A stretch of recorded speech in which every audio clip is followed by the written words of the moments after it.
আগে ২৭ দফা বিএনপি সংস্কারের প্রস্তাব দিয়েছে, তার আগে ৭ বছর আগে দেশনেত্রী বেগম খালেদা জিয়া ভিশন 2030-র মাধ্যমে সংস্কারের প্রস্তাব দিয়েছে। তখন এখন যারা সংস্কারের কথা বলেছে এদের কারোর চেহারা আমরা দেখিনি, আর এদের অনেকে রাস্তায়ও ছিল না। এরা এখন যারা বড় বড় কথা বলছে এর বেশিরভাগ লোককে চেহারা দেখিনি আন্দোলন সংগ্রামে। আর এদের মধ্যে কেউ তো মাঝে মধ্যে চেহারা উকি ঝুঁকি মেরেছে, যখন শেখ হাসিনার ক্ষমতার চাপ তাদের উপর গেছে, তারা গর্তে ঢুকে গেছে, গর্তের থেকে আর বের হয়নি। এখন গর্তের থেকে বেরিয়ে আসছে, এখন তারা আমাদেরকে সংস্কারের দিচ্ছে, কি বলে, তালিম দিচ্ছে, সংস্কারের তালিম দিচ্ছে তারা আমাদেরকে।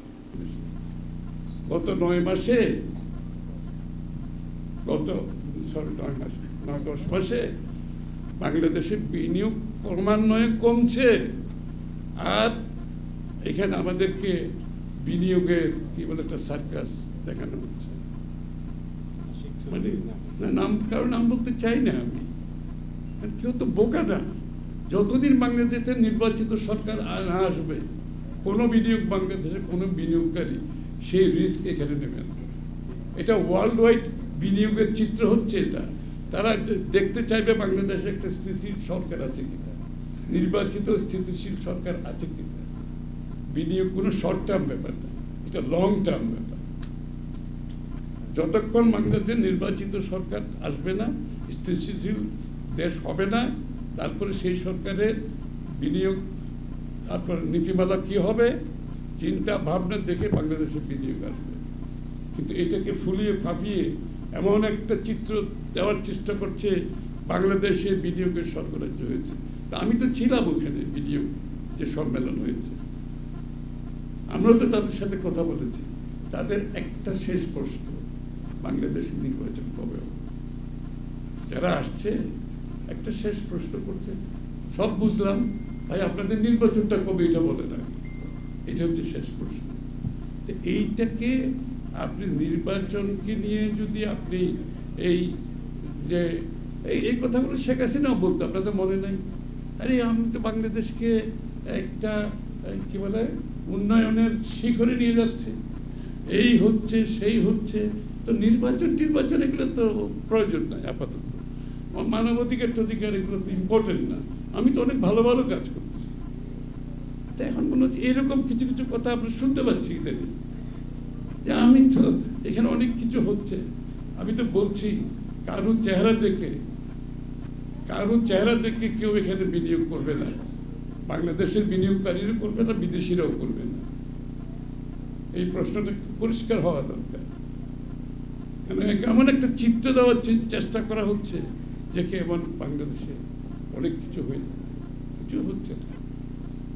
নির্বাচিত সরকার ব্যতীত অর্থনৈতিক কার্যক্রম আপনি বিনিয়োগের মাধ্যমে দেশের যে আগামী দিনে যে অর্থনীতিকে ঘুরে দাঁড়ানোর যে বড় বিষয়টা আছে সেটা সম্ভব হবে না। যাই হোক, আমরা এখন সবাই একটা বিষয়ে ঐক্যবদ্ধ আছি, জাতি। অনেকে বলছে জাতিকে দ্বিধা বিভক্ত হচ্ছে, আমি কোনো দ্বিধা বিভক্ত দেখছি না। একটি ছোট গোষ্ঠী তাদের স্বার্থ রক্ষার জন্য তারা যদি জিম্মি করে বাংলাদেশকে মনে করে তাদের জায়গায় নিয়ে যাবে, সেটা বাংলাদেশে হবে না। বাংলাদেশের মানুষ ঐক্যবদ্ধ আছে, গণতন্ত্রের জন্য ঐক্যবদ্ধ আছে, নির্বাচিত জনগণের মালিকানা ফিরিয়ে দেওয়ার জন্য ঐক্যবদ্ধ আছে, এবং বাংলাদেশের মানুষের গণতান্ত্রিক অর্ডার ফিরিয়ে আনার জন্য জাতীয় ঐক্যবদ্ধ।